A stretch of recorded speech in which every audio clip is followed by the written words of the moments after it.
Check out the class of 1971. This is an absolutely gorgeous Suzuki TS250 with the original factory paint, the original chrome wheels on it.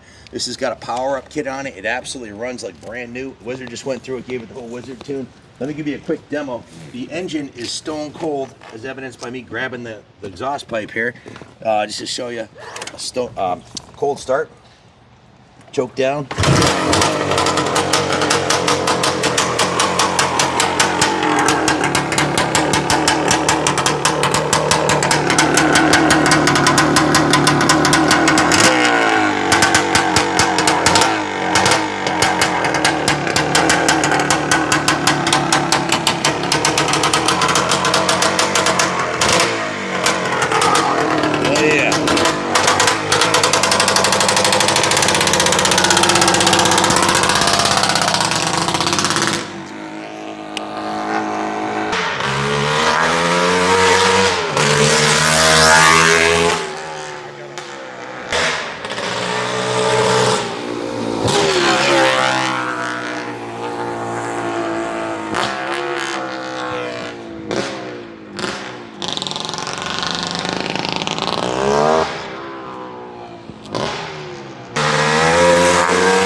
Pull up next to me, flashback to on any Sunday. This is a spectacular vintage motorcycle, and it pulls a lot harder than you might think. It's got a lot of power, a lot of torque.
I can just drop this mic and walk off right now. This bike pretty much speaks for itself.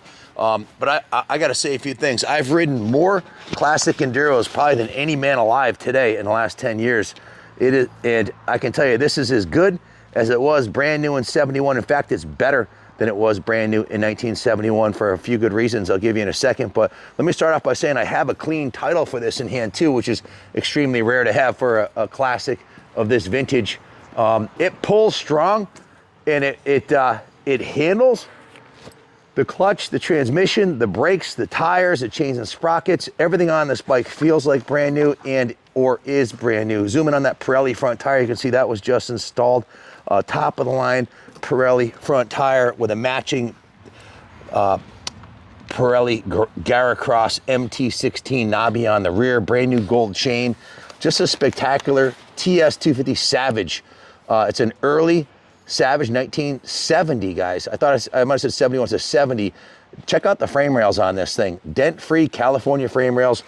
And we were told this bike is equipped with a genuine Suzuki hop-up race kit, part number 99104-07100. It included the 21-inch front wheel that you see there, the Stinger expansion chamber, the oversized Mikuni carburetor. If you zoom in, show them the carb.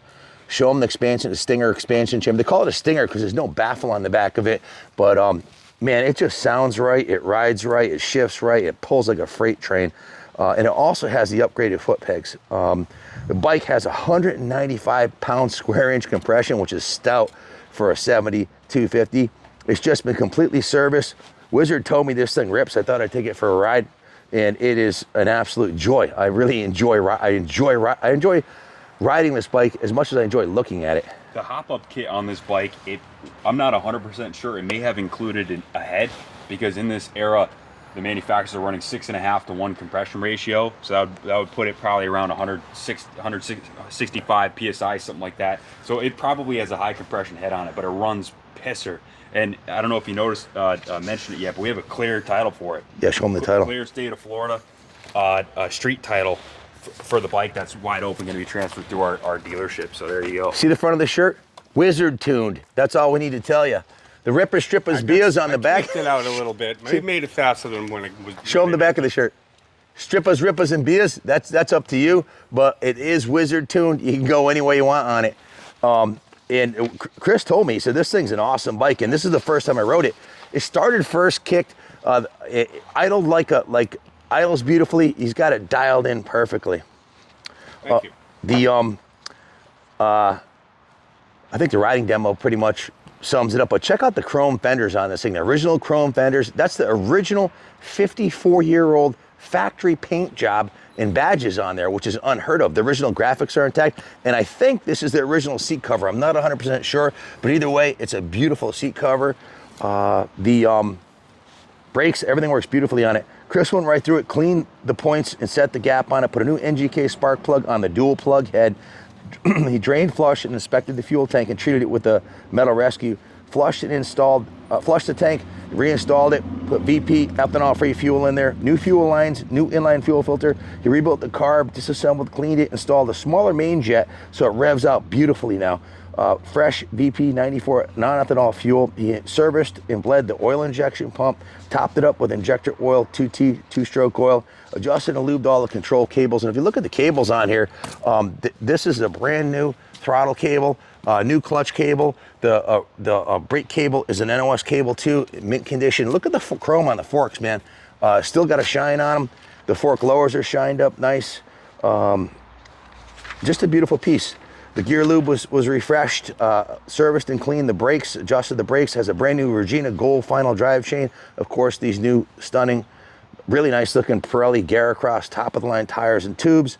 Went through the service department. It was given what we call a full rotisserie detail. If you look at the bottom of the engine to the top of the handlebars, there's not a speck of dirt on this. That's why I don't want to take it off-road. It's ready to roll into the museum, roll into your private display, or roll it to the line at the ARMA Vintage Nationals. And I can't say that I've seen a 70 this nice in this original. We've been doing this since the beginning, since vintage racing became a thing. And I have not seen one this nice since the early 70s. It really is that nice. The kickstart assembly, the shifter, if you look at the pegs on it, these and the brake lever, everything's nice and straight on it.